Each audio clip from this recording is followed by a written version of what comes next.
Hey. All right. Last year, Groundwork Denver harvested over 20,000 pounds of fresh, organically grown produce. 5,500 pounds went to 7 different social service organizations. 9,000 might be. 9,000 pounds went to free and reduced DPS food lunches.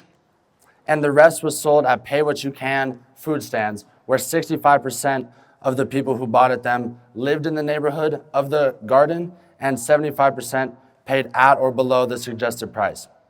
They also sold about 2,000 pounds to local restaurants. Good evening, everyone.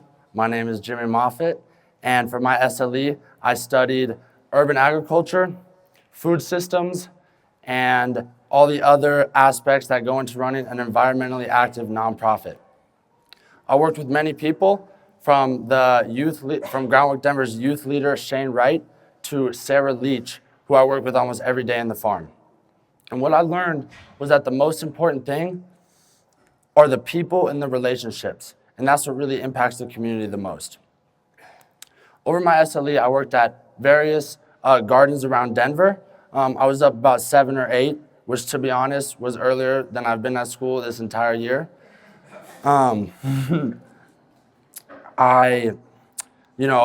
with the planting, helping with the flipping. It's a little bit early in the season to be planting, so I just did a lot of flipping and laying down the irrigation lines and stuff like that. When I wasn't at the garden, I was in the office filing paperwork or inputting data. And this gave me the opportunity to see both sides of the organization. One side is going out and talking to people and trying to help them be more environmentally active in their own community, but the other side is also inputting data into the database to to keep it more organized. One of the most impactful experiences I had was actually on the very last day of my experience, SLE. And it was attending the annual Permaculture Action Day that Groundwork puts on at Sister Gardens, which is a garden up in North Denver. Pretty much what this was just getting together with everybody, getting the garden ready. We had about 50 people there. Everybody was weeding. We did some painting to make it look a little bit better, and stuff like that. There's also a class at Regis Jesuit University, which is right up the block, and they partner with Sister Gardens to allow for the students to be a part of a real urban food system and study the impacts it has on the community. Over the course of the day, I had the opportunity to talk to some of these students, as well as many of the other wise souls that were there, about why they were there. And truthfully, the answers I got were pretty similar. Most of them said, I'm here to keep myself grounded in my own life, but I'm also here to help others and the earth while I'm at it. Now, standing in this circle, at the beginning of the day, we all stood in a circle, kind of like here at Remsel. We all stood in a circle, and I was there with Sophie and Katie and Delaney, and we all stood in a circle. And when I was standing in that group with some of my closest friends, some of my new friends that I just met, and some of the people who I had yet to meet over the day. But what this group of hippies really taught me was that when you get together with a group of people who are on the same mission as you, with the same purpose, is what really is going to impact the community the most. These, like I said earlier, these gardens are vital to the community. In a garden about twice the size of this room, only about 3 acres, not even that big, they harvested over 20,000 pounds of fresh produce. All right, it went to social service organizations in the community, the free and reduced public school lunches in the area, and it also helped low-income families have access to fresh produce that they might have not had access to before.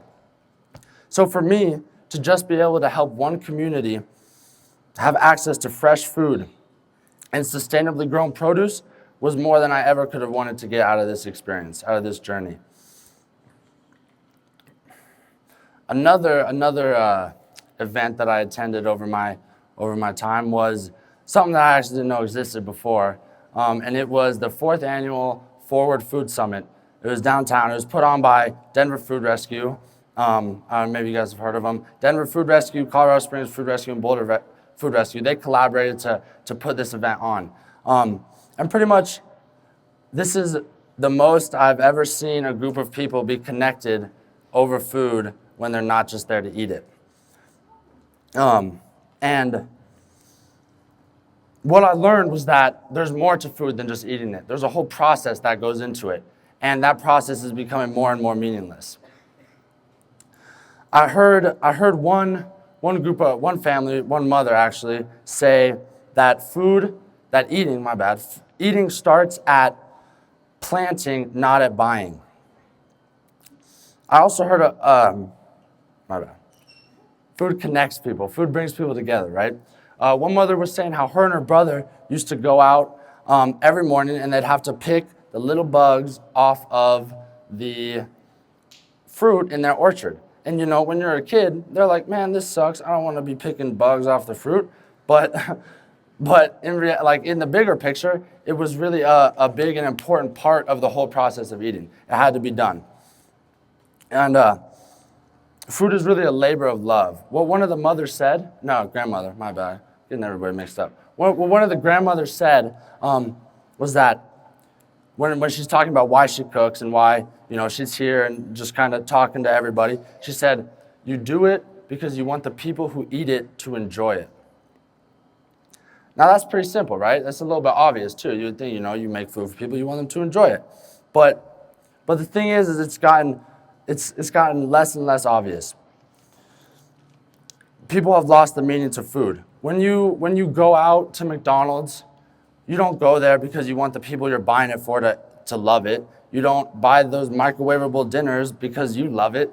You do it because it's easy and it gets the job done. There's now a whole service that is dedicated to going to a restaurant, picking up your food, and bringing it to your door.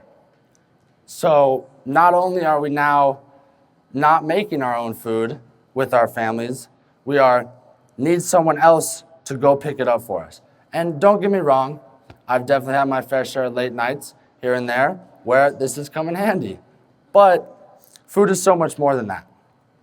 One thing my dad always said, he loves to cook. He always said, even if the food's not that good, tell the people who made it for you it is, or else they're gonna stop cooking for you. And at the time, I probably did it because I would burn some milk or oversalt my eggs, so I needed him to be there for me. But you know, don't say it's a little bit too salty. You know, it's the same color. Sometimes you just oversalt it. So yeah, when people spend a whole day, you know, for a holiday or an event, or spending a whole day cooking, they want you to sit down, take a bite, and enjoy it. Something else I also heard was talking about just the whole effort of sustainable agriculture and food systems, was that even if we don't see our successes for generations, you know, talking about all these farms that we're doing, you know, we have successful harvests every year, you know, but the big picture successes might not come until you're dead. You might not see your successes, but the things that you do now are meaningful, and you need to hold on to them and keep working. The moments, the experiences, the moments, the lessons, and the memories you make while cooking are ones that will last for generations. So I challenge everyone in here to teach your children how to make that special mac and cheese that everyone loves. Or teach your brother and sister that special ingredient in the apple pie that makes it just a little bit sweeter. Or tell your grandkids everything there is to know about mashed potatoes and gravy. Because I promise you that those are the things that you're gonna remember, those are the things that your kids are gonna remember, and those are the moments and the people that you'll remember every time you eat. Thank you.